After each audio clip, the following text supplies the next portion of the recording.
how do I want to show up in the world, and building on those areas so that I had that like trust at the end in myself that this is a big thing, but if I do it one step at a time, I will get on the other side of it.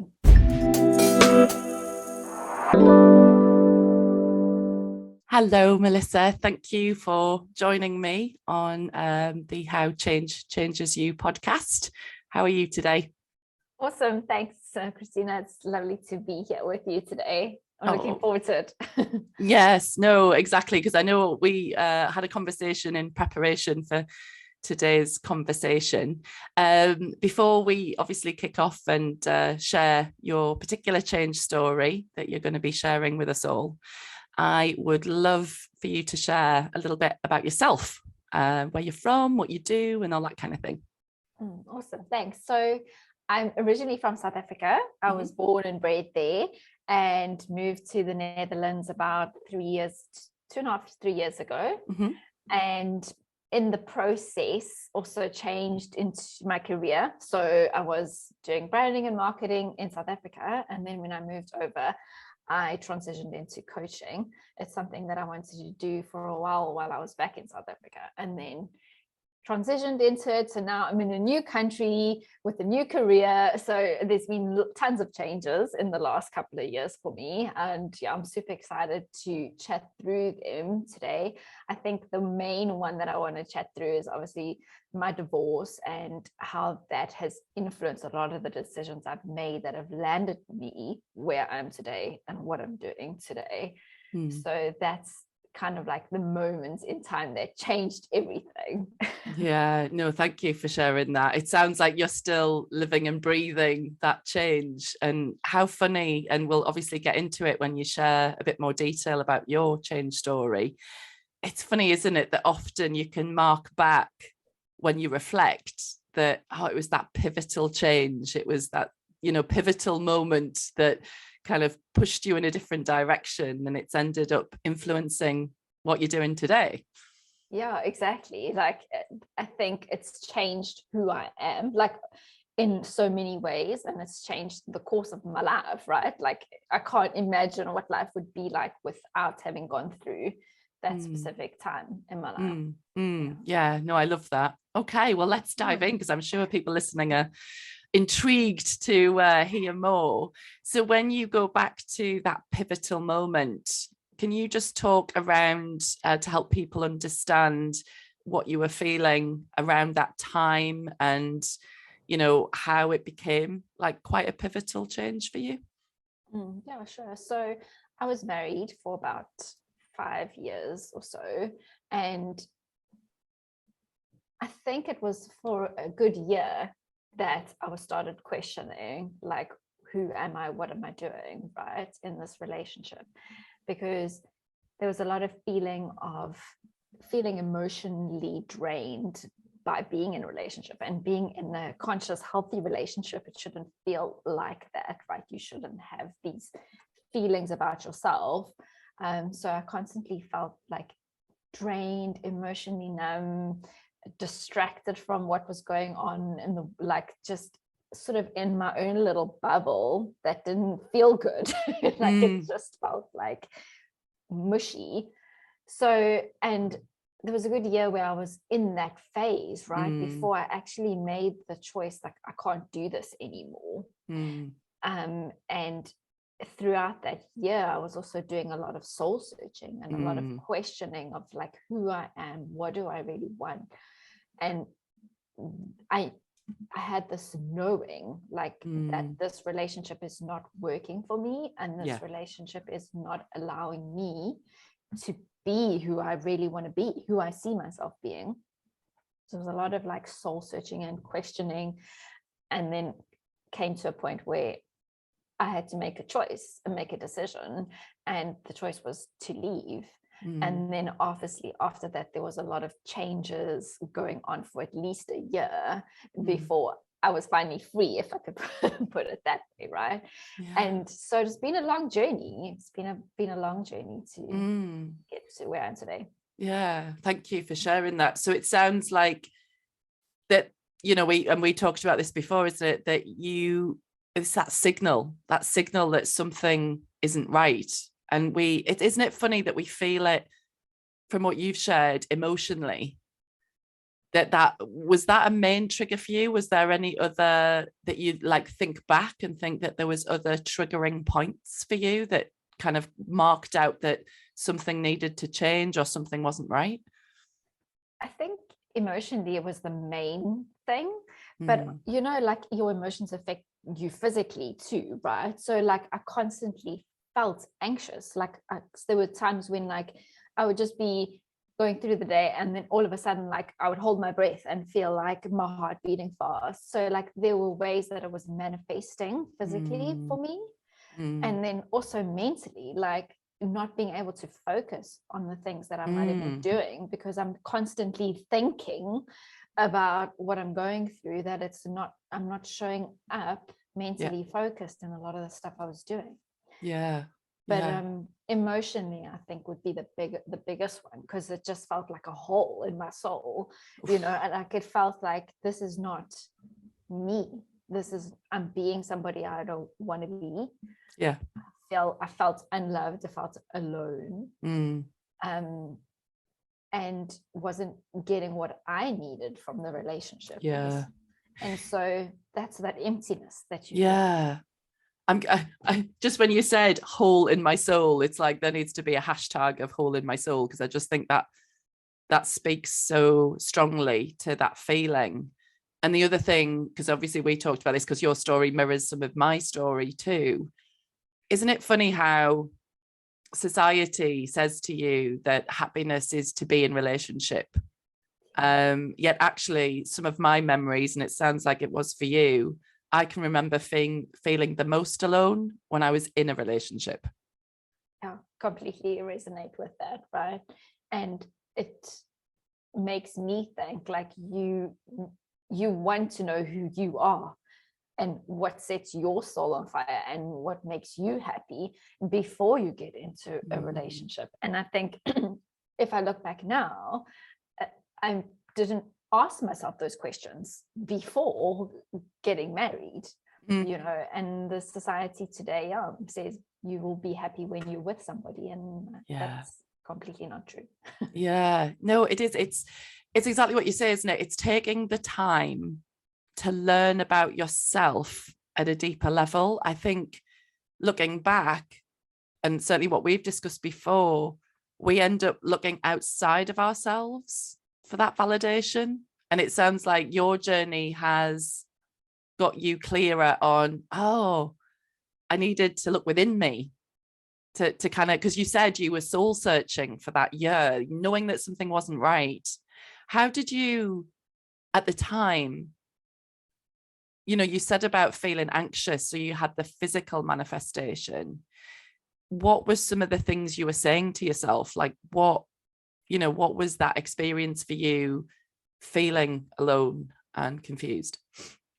Yeah, I think some of the things I was saying was like questioning myself, actually, like, am I going crazy? Because in the relationship, there was a bit of a toxic relationship where there was like some gaslighting going on and all of that, right?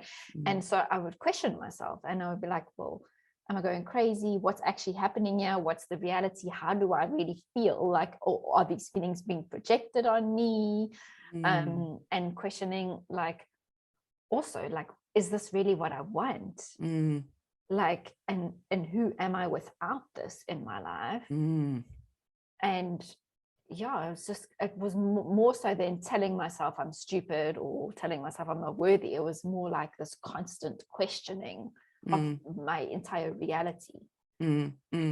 It sounds like, and especially for those listening, you know, if they're in a relationship where it causes you to question yourself, then it's almost like that in itself is a signal, I think, to look within you. And I think you mentioned before that your partner sounds like had some narcissistic tendency there. So it was almost that gaslighting. Can you speak to more a little bit of that as to how he would gaslight you and what that would make you feel? Yeah, like, so I would highlight something that had happened, like that I didn't agree with or that had upset me. And then he would deny doing it, or being like, no, but I didn't say that. I said, this is what I said. And it was almost like it constantly felt like a slap, like in your face, right? Because it's kind of like what you're saying is not real, like it doesn't hold any weight, it's not being heard, it's not being valued. And it constantly felt like, I guess that slap is like an emotional slap, right? It's constantly like boo, boo, boo. And then I think that eventually also kills your soul in a way. Like, I know this sounds really deep, but to the point where you feel emotionally numb because you're constantly questioning the reality of everything. Yeah. No, thank you for sharing that, because I think that's really important for people to hear. I know, people that I know, friends, other coaching clients, it's interesting. Some people haven't even heard of narcissism as a thing. So I think sometimes it's that dangerous place within a relationship, especially if you've been with someone for a long time, that they can have that power over you, that you can question yourself to such a deep level that you're almost held in this anxious space. And you can believe that actually, oh no, it's just me, I don't know what I'm talking about, when actually your experience is real. How you feel is real, right? Yeah, completely. And there were definitely narcissistic tendencies and controlling mannerisms. So like, it was so difficult as well to speak to that and to highlight that, because when you do, and when I did, it was almost, there was no responsibility taken on the other side of the reality. And the lack of responsibility on the other person's side also, it doesn't even have to be gaslighting, but that also makes you feel like, what the hell? Question yourself, because you're there wanting a better relationship, you're there wanting transparency, mutuality, respect, but when it's not given back or it's not reciprocated, then it leaves you questioning naturally. Of course. So it sounds like that became a reoccurring pattern that then put you into this place of, I don't want to feel like this anymore. I don't want to feel lost anymore. So can you speak to then how that obviously presumably built up over time, and you said it kind of happened over a year. What do you think kind of summoned the strength to actually take some action to change things?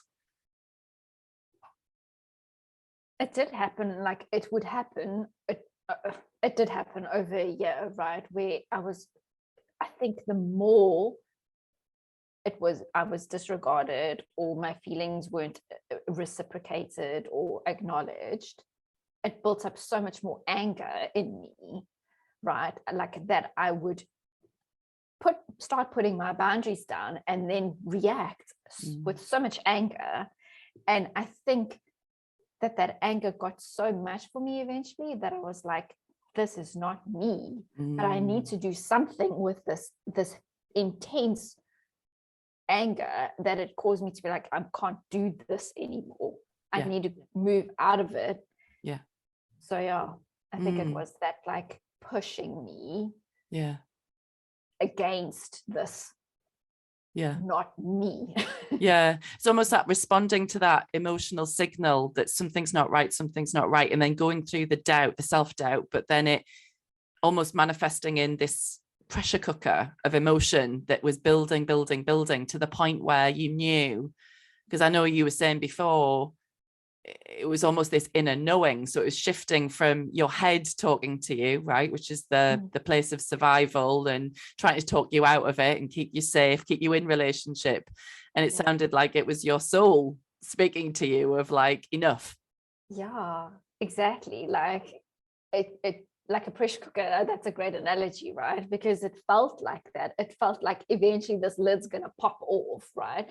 Because I was suppressing so much of who I was in the relationship, because I'm not going to say anything, because if I do, I'm going to told I don't know what I'm talking about, or I'm going crazy. So then it was so much suppression but at the same time, so much anger building up at the same time that eventually, the lid just blows off, because you know, I'm not meant to be doing this. Yeah. No, I know, totally. Intuitive question comes up is, if you today could go and speak to Melissa then, what would you tell her? Before I got married or while I was Well, you could share both. Before, I think I would say to myself, like, I would really encourage myself to get to know myself more and to look for the red flags that were there from the beginning. And to the Melissa in was, I would actually say, like, I'm proud of what you did, right? Because you made the choice that this is not working for you. Yeah. So I would actually, so many people always ask me, like, do you regret making the decision? Or I don't for 1 second, right? I know it caused a lot of hurts for a lot of people, including the person I left, but I would not change a thing, because it's grown me. It's taught me so many lessons. Yeah. Totally. Huge. The other question that came up for me that people might be asking, I don't know who are listening, how would you say you get to know yourself at a deeper level? Like, how do you go about doing that? So at that stage, I went for coaching and therapy at the same time, right? Oh, interesting. The therapist I was dealing with a lot of the emotional of, like, why this is happening, and looking a little bit into the past and that as well. And I think that plays a big part to understand, why am I actually in this relationship in the first place? Like, questioning what made me choose this specific person, or what's making me stay here that feeds some need within me that I haven't figured out yet. Yeah. So asking yourself those deeper questions, like, really is super powerful. And then, like, I was seeing a coach at the same time, and the coach was helping me obviously with some of those emotions too, but also, like, who am I really? Like, what is my purpose? We did so much value work and so much work on your strength, and, like, what are my strengths as an individual, and what do I want out of a relationship? Like, what is a normal functioning, loving, caring relationship look like to me? And that was not what I was in. So constantly asking these questions of myself made me, it's like a puzzle piece, right? I go to the coach, and then I speak about values, and then I go to the therapist, and I spoke about, patterns that I have with my father or whatever. And it's like you building this puzzle piece, and that's why it took me a year to build that puzzle. And, like, it was kind of like, at the end, I could stand back and look at it and be like, okay, this is a beautiful picture. There's some moments in there where there's, like, strife and whatever, but I'm ready to frame it and put it on the wall. Oh, nice analogy. Yeah. That's really powerful, isn't it? Because it's that noticing that things don't make sense. So it's like the picture is broken in some way, or it's fragmented. And then sounds like you invested in yourself. You moved towards the pain. Because I think for a lot of us, we're conditioned, right, to try and keep harmony, keep the peace, don't question, just keep going, it'll be fine, it'll resolve itself.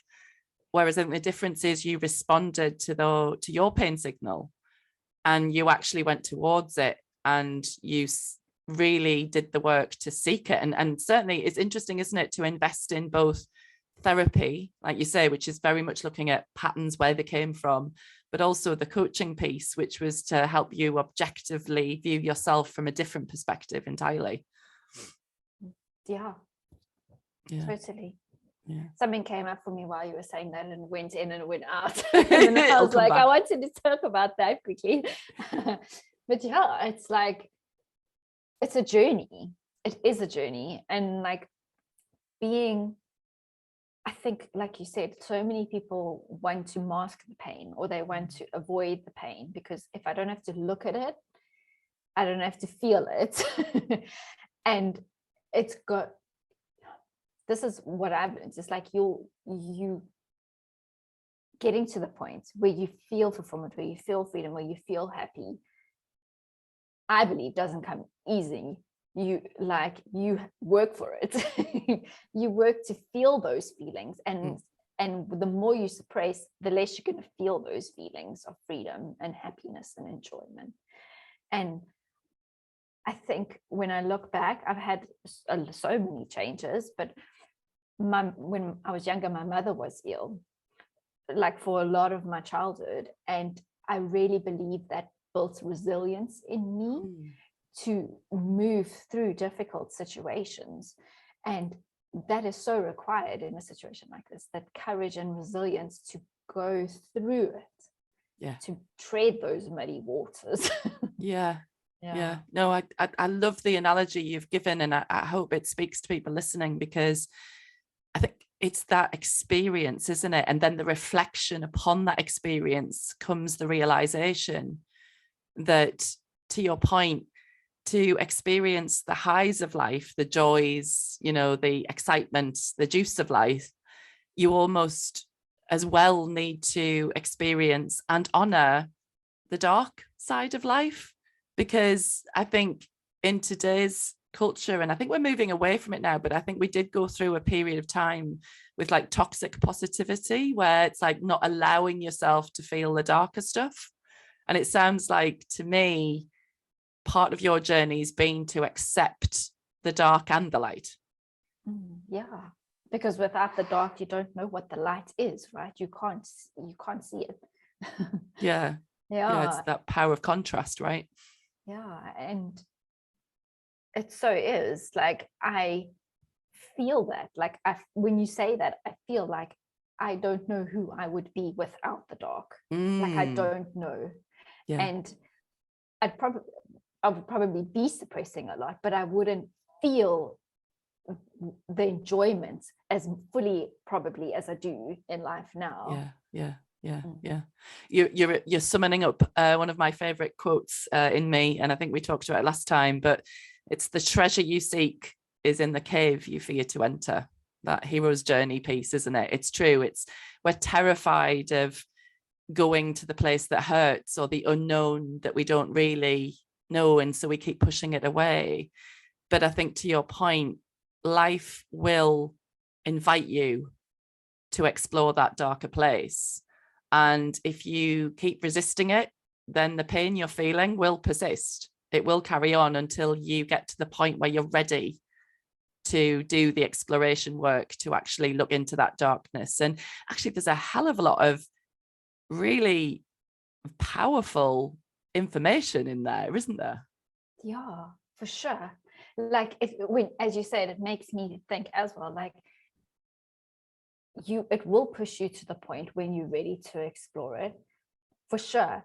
There's so much trust in yourself that needs to also come when you're ready to, like, go into that cave, because that's the fear of the unknown, and you don't know what's going to be on the other side. When I was like, I want a divorce, right? Like, I didn't know what my life would look like. I knew what I wanted it to look like, and that's what I carried through with me the whole way. And trusting in that bigger picture and vision for myself is what helped me, and that trust didn't also come like quickly. It was almost like that whole year was also growing myself and learning to trust myself with small things before I could do a big thing like that. Could you speak more to that, how you went from that, the self-doubt, and because it sounds to me the picture you're painting is that you felt kind of quite weak. How did you begin that strengthening journey? For sure, like putting some boundaries down, with things that I did not agree with, because I would normally have been like, oh, it's okay, because I didn't want an argument. I didn't want to start an argument. So then I would be like, oh, it's fine, whatever. It was more slowly testing the waters of where I could and couldn't put my boundaries down. And then that obviously brought up a lot that I had to deal with, right? But slowly showing myself that it's possible to say no, or to stand up for what I believe in this situation, or to not give in so easily. and doing those smaller things. And obviously, like outside of the relationship, there was a business I was building. So like I was doing public speaking. So those were also strengthening activities that I was doing at the same time, like where I was learning more about how do I want to show up in the world and building on those areas so that I had that like trust at the end in myself that this is a big thing. But if I do it one step at a time, I will get on the other side of it. Yeah, no, thank you. I think that's going to help so many people who are maybe listening to this going, yeah, but how the hell, where do you start? Right. Because when you're feeling weak, it's difficult. And it sounds like you were step by step, incrementally building that inner trust that actually if something doesn't feel right, then you have every right to communicate that. Yeah, for sure. Yeah. And one thing that came up for me now was like, it's baby steps, right? But they all come from a choice.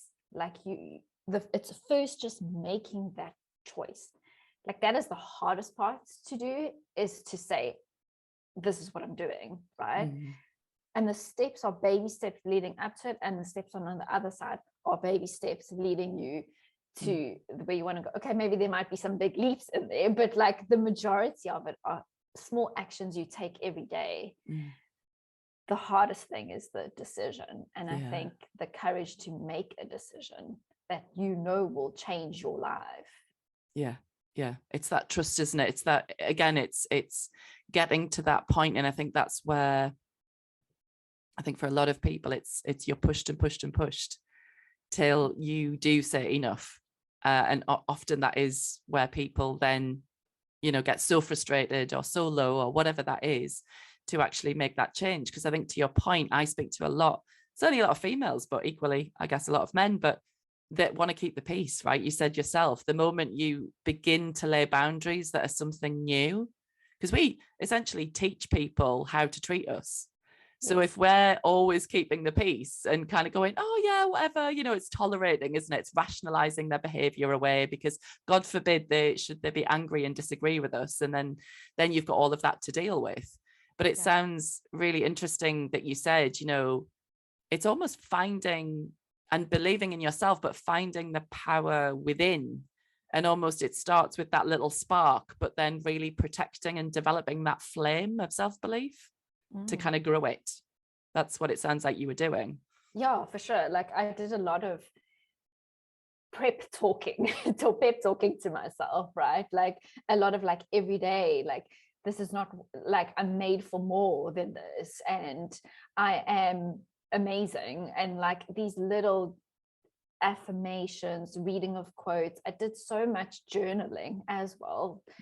So that was all part of the process to really uncover who I am, what my situation was, and what do I want to do with it. Yeah. No, it's really good to mention, isn't it? Because there are so many different modalities and methods. You already mentioned about therapy, the talking about, the exploring, the coaching to kind of have you step back, do your values work, but also the daily practice, the how we speak to ourselves. And I think that's so powerful when it comes to affirmations, because our brains, our neural pathways, it sounds like with the affirmation, you are actually creating new ways of thinking, new ways of seeing yourself.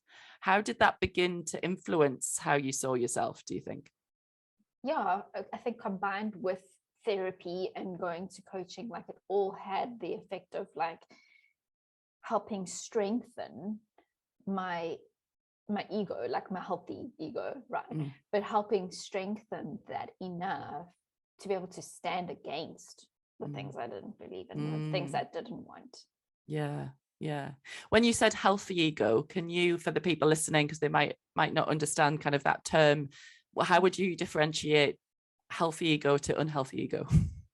Yeah, so like healthy would be who I am and what I believe in and who I am at my core, right? And the best higher self of me, versus my unhealthy ego where I'm using everything for personal gain and like being boastful and my way or the highway kind of attitude towards life. Yeah, it's kind of almost the greater good, we all win or we don't play, versus I win and everybody else loses. Yes, exactly. yeah because I think a lot gets passed around, especially in spiritual circles, of kind of the ego is bad, but I don't think it is, because we're 100% human, we're 100% spiritual, in the sense that we have this life force energy. And I think the ego, to a certain point, it has us survive, right? That's kind of really its fundamental function. But again, it's about leveraging the light and the dark that we talked about in a healthy way. Yes, exactly. And like living your truest self. Yeah. And that is possible by, being in your healthy ego. yeah, totally. So how do you, let me ask you this. So obviously we asked the kind of pillar questions in terms of kind of exploring this pivotal change, this year that you had where you were really incrementally building up your strength from within. Can you speak to a little bit of your self-care practice? Because I know that played quite a pivotal role in you strengthening yourself as well.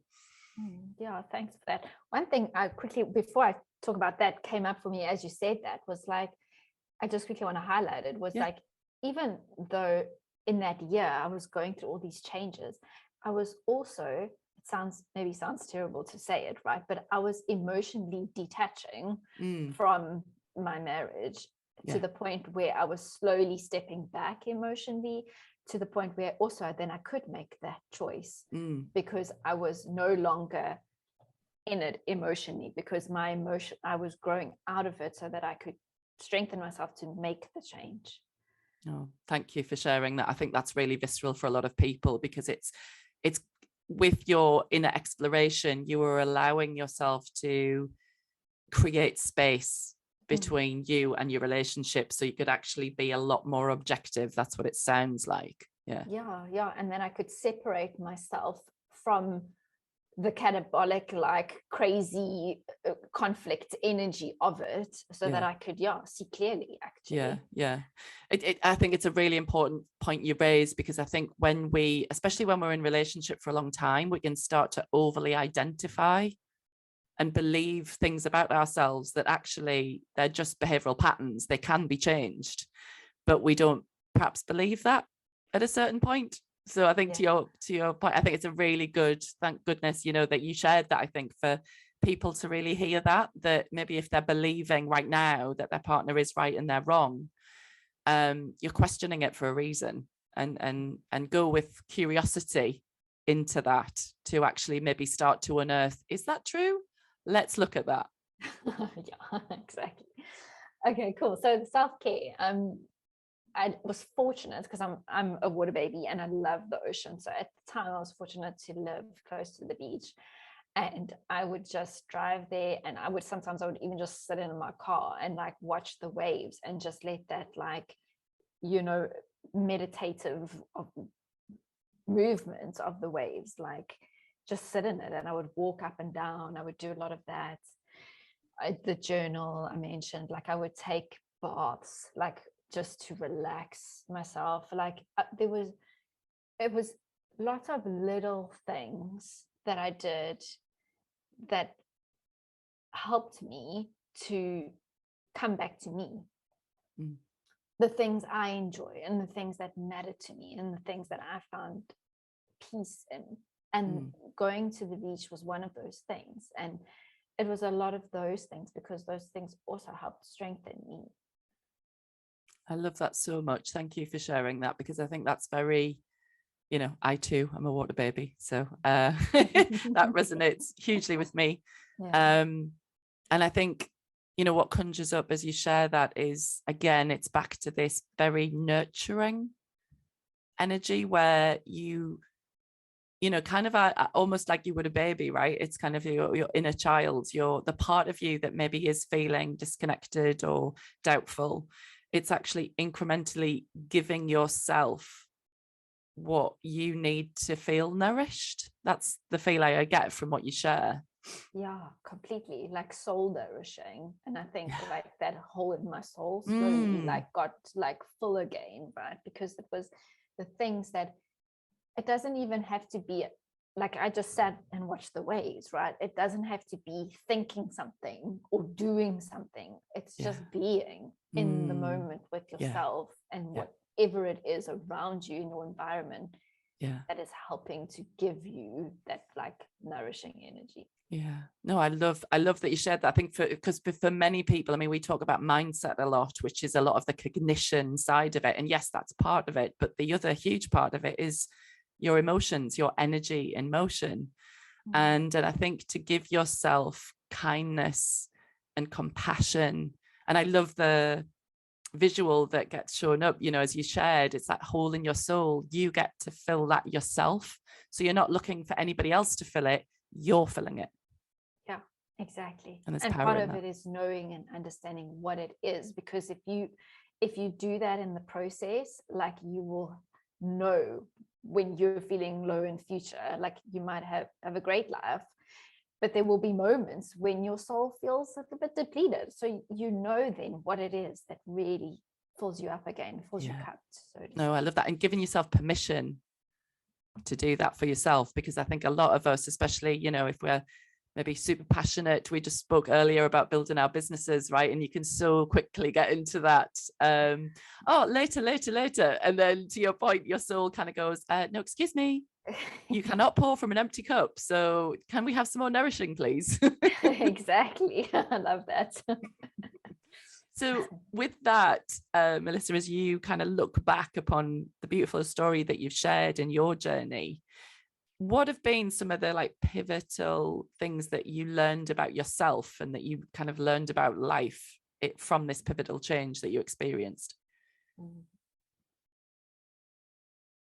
First of all, that I have everything that I need in me. Like whatever I want to accomplish, I can.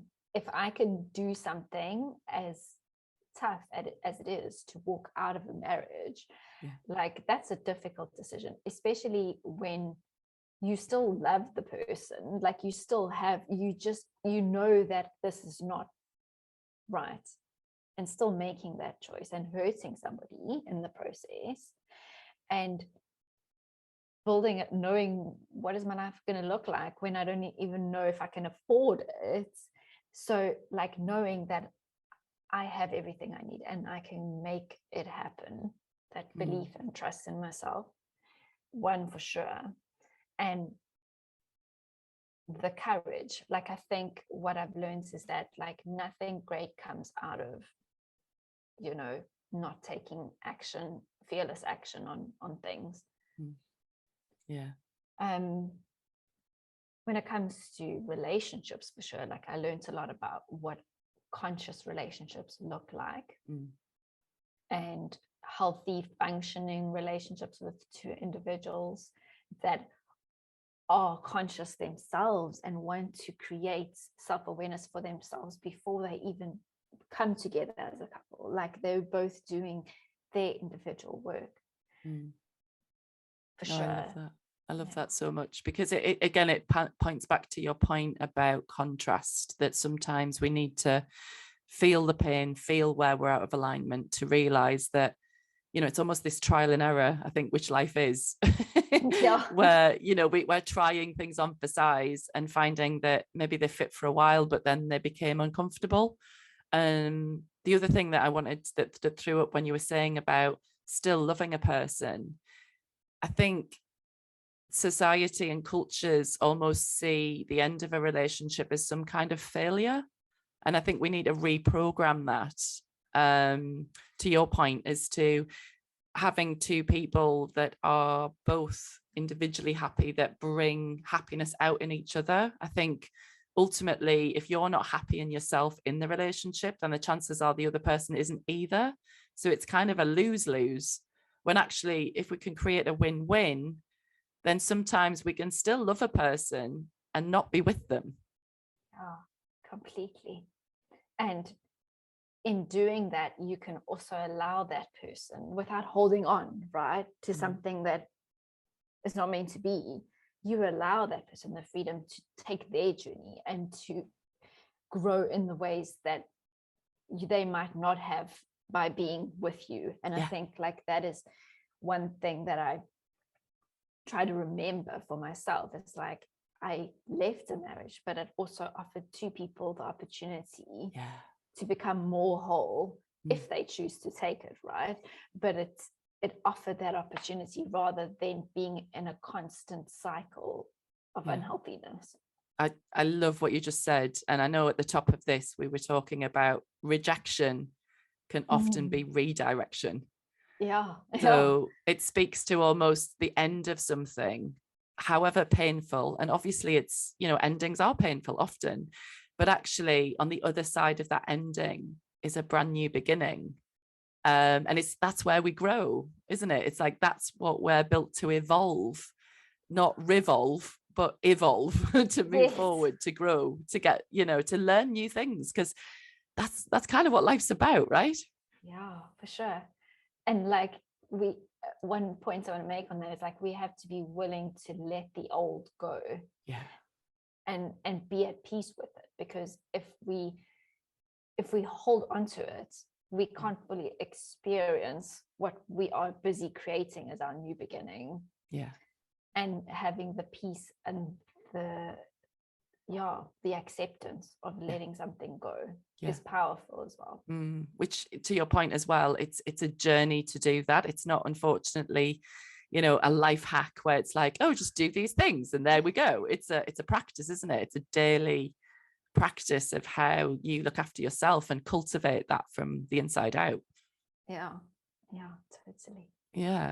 So with the learnings that you mentioned, your learnings about you know, the difference between, you know, an unconscious relationship in many ways to more of a conscious, equal relationship where both people are wanting to grow together as well as individually, and the courage and the resilience that you learned, and that the power actually has been within you all along. And I love what you said, that, you know, you had everything you needed, because I think sometimes when we feel weak, we question ourselves and think, oh, I am weak and therefore I don't have what I need. But actually it's just because we've been depleted, and we always have the power to kind of cultivate that back again. And it's not outside of us, it's from within. So with that in mind, with the learnings, what key strengths, like what do you feel stronger as a result of this pivotal change?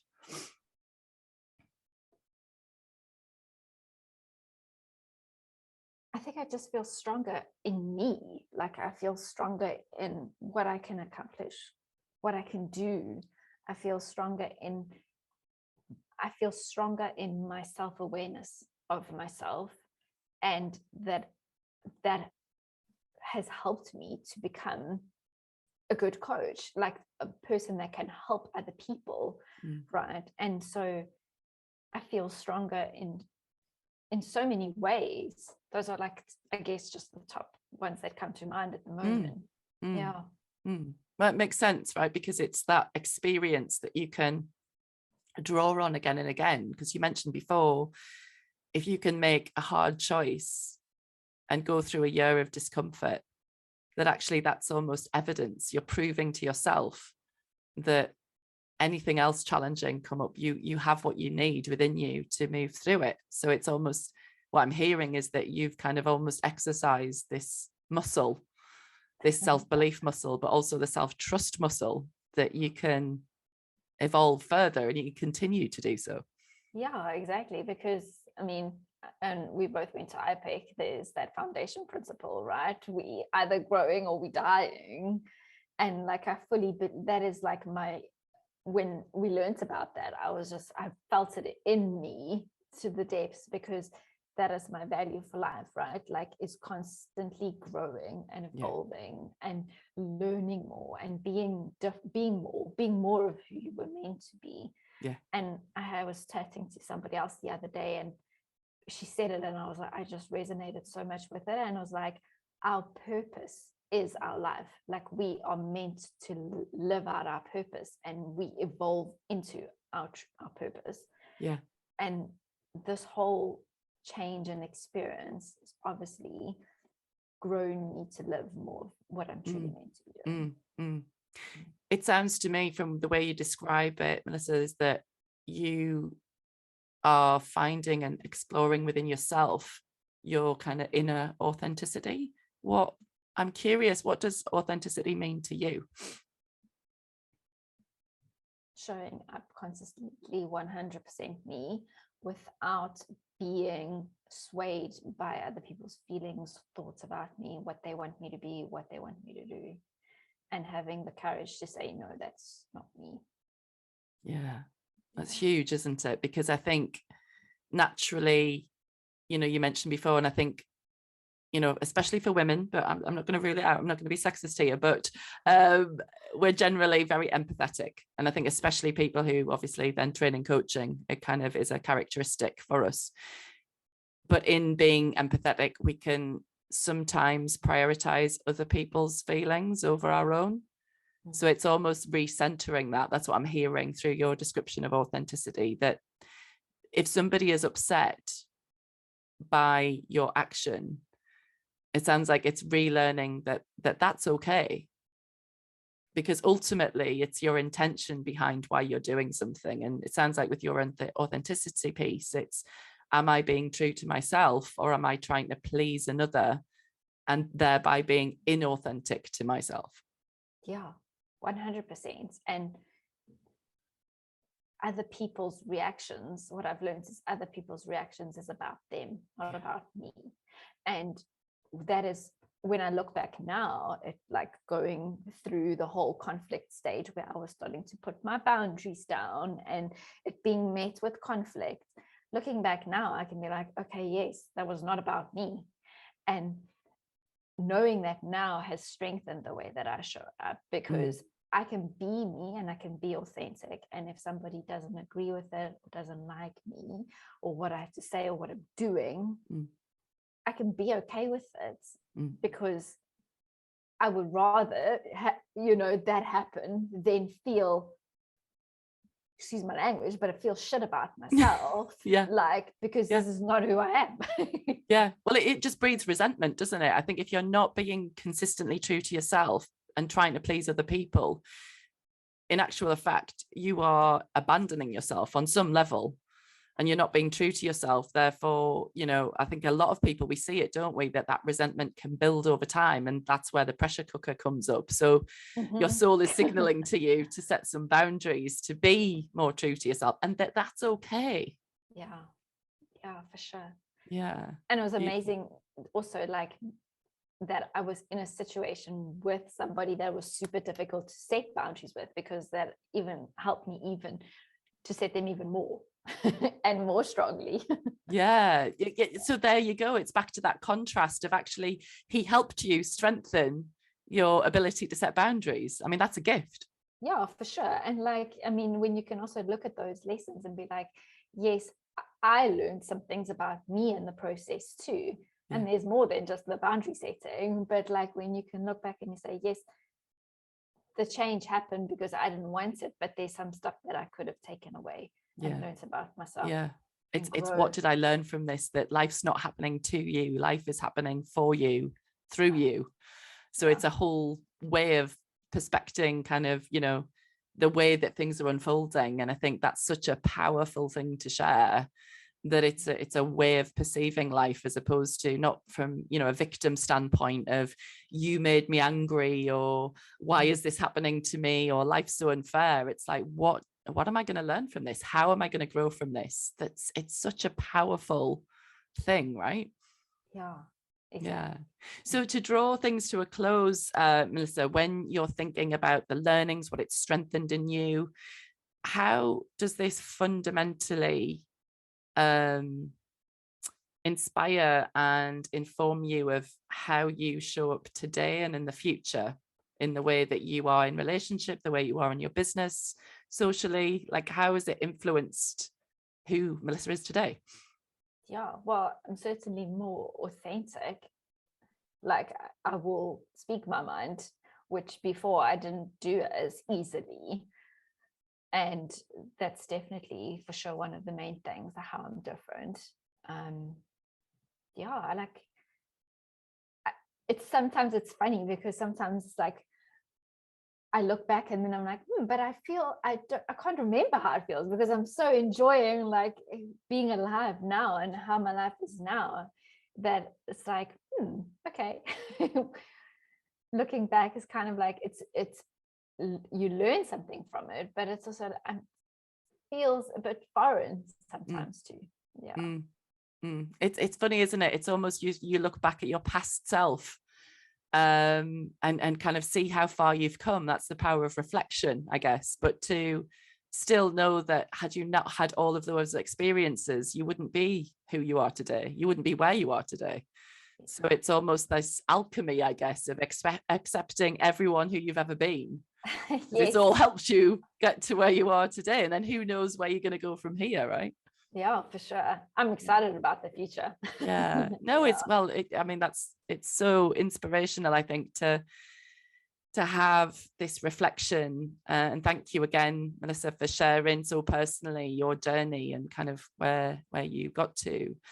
If people would like to get in touch with you, because you are a transitions coach, you do see clients, don't you? If people wanted to come and contact you or learn more about you, where could they come and find you? Oh, thanks, Christina. So my website, it's Propel with Mel, and then also my Instagram is also Propel with Mel, and that's mostly where I am. And they're welcome to visit my email, and then on there will be obviously some other ways to get in touch with me. Yeah. Well, I love that, and thank you again so much, Mel. I've loved this conversation. It's definitely fed my soul. Good, I'm glad. Thank you so much. And for anyone listening, if this has resonated with you and you feel compelled to get in touch with either of us, we'd love to know your comments, thoughts. If you're in a situation that's similar to what Mel's shared and you're maybe feeling a bit lost or stuck, do know that you have the power inside of you, and there are a myriad of ways, as Mel's shared, with actually how you can begin to cultivate that inner trust and to actually partner with a coach or a therapist or both, as Mel did. You will get there, and you will find yourself reflecting back that it's possible to live in greater alignment and authenticity with yourself, right? Yeah, and join a podcast as a guest as well. Yeah, that's cathartic in itself, right? To remind yourself, like, actually, yeah, I've come pretty far. Fantastic. Awesome. Well, thanks again, and have a great rest of your day. Thanks, Christina. Cheers.